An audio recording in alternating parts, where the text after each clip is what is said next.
2025 একটি সম্পূরক গেজেট প্রকাশ করা হয়, যেখানে 227 জনের 162 জন গেজেটভুক্ত হন, কিন্তু এবারও বাদ পড়েন 65 জন। সচিব স্যারের 3টি ক্রাইটেরিয়াতে না থাকলেও এই 65 জনের অনেকেই ত্রুটিপূর্ণ ভেরিফিকেশনের রিপোর্টের কারণে বাদ পড়ে।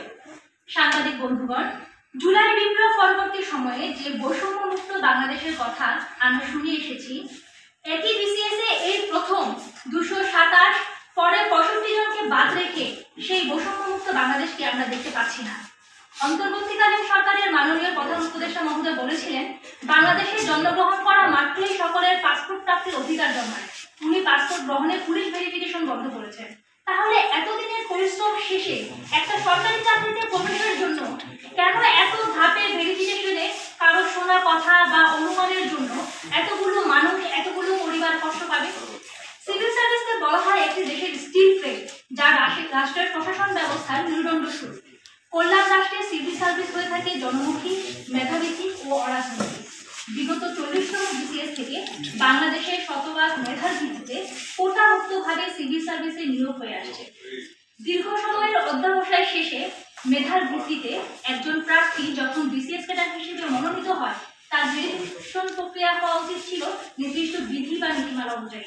জাতি, গোষ্ঠী, রাজনীতি নির্বিশেষে নিরপরাধ সবাই যোগ্যতা অনুযায়ী চাকরি পাবে। বৈষম্যহীন বাংলাদেশে এটি আমাদের চাওয়া। প্রিয় সাংবাদিক বৃন্দ, গেজেট বঞ্চিত এই 65 জনের বেশিরভাগই পুলিশ ভেরিফিকেশন সম্পন্ন হয়ে গেজেট প্রকাশিত হয়েছিল। পরবর্তীতে দুটি গোয়েন্দা সংস্থার একটিতে ঠিক রিপোর্ট থাকলেও অন্য রিপোর্টে ভিন্নতা থাকায় আটকে গেছে সবার গেজেট। কখনো কোনো রাজনৈতিক বা অপরাধমূলক কর্মকাণ্ডে জড়িত না থাকা সত্ত্বেও গেজেট বঞ্চিত হয়ে সবাই আজ শারীরিক, মানসিক ও সামাজিকভাবে ক্ষতিগ্রস্ত। সম্প্রতি আমাদের 162 জন পুনরায় গেজেটেড হয়েছেন।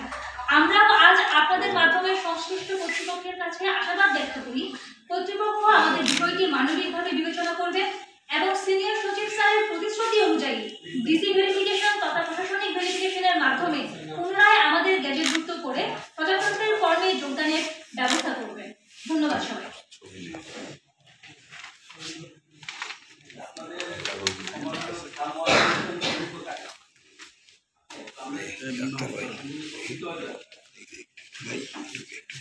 দেখি একটু সামনে